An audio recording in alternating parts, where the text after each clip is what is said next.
বিয়ের আগে কথা ছিল বিয়ের পরপর স্বামী তার স্ত্রী সুমাইয়াকে সঙ্গে করে ইতালি নিয়ে যাবেন, কিন্তু পরে মত পরিবর্তন করে ফেলেন। স্বামী জহিরুল বলেন, তুমি আমার সাথে ইতালি চলে গেলে আমার মাকে দেখবে কে?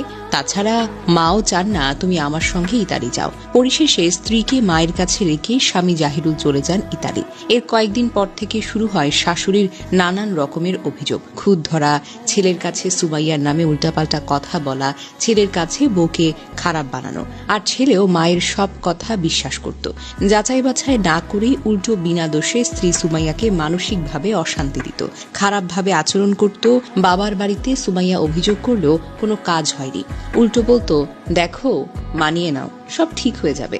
এমনকি বিয়ের সময় সুমাইয়াকে দেয়া 10 ভরি স্বর্ণ পর্যন্ত ছেলের বউয়ের কাছ থেকে জোর করে নিয়ে নেওয়া হয়েছে। পরবর্তীতে ছেলেকে বোঝানো হয়, তোমার বউয়ের মতিগতি ভালো না, এগুলো নিয়ে অন্য কারো সঙ্গে ভেগে যেতে পারে, তাই আমি আমার কাছে নিয়ে রেখেছি। মায়ের এত শত মিথ্যা অভিযোগের কাছে সুমাইয়া হার মেনে নেয়। স্বামী এবং শাশুড়ির মানসিক নির্যাতন সহ্য করতে না পেরে শেষ পর্যন্ত মেয়েটা এই পৃথিবী থেকে বিদায় জানিয়েছে।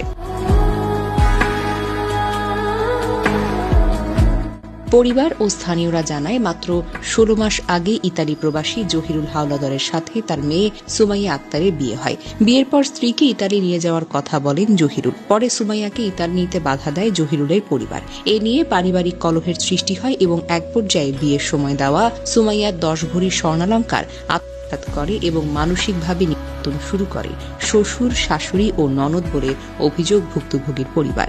এজন্য বেশ কিছুদিন যাবৎ বাবার বাড়িতে বসবাস করে আসছিল সুমাইয়া।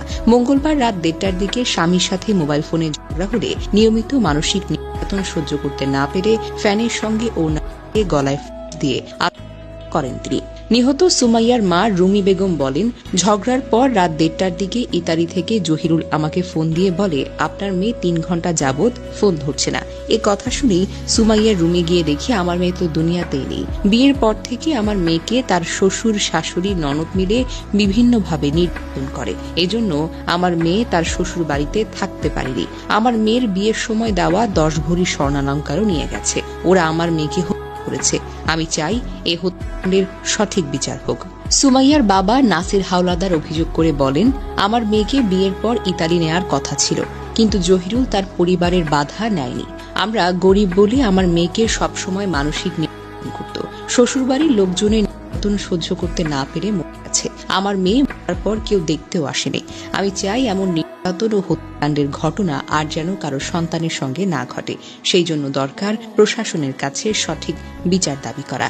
ঘটনাটি 4 নভেম্বর মধ্যরাত 2টার দিকে মাদারীপুরের কিসমদ্দি বাজিতপুর গ্রামে সুমাইয়ার বাবার বাড়িতে ঘটে।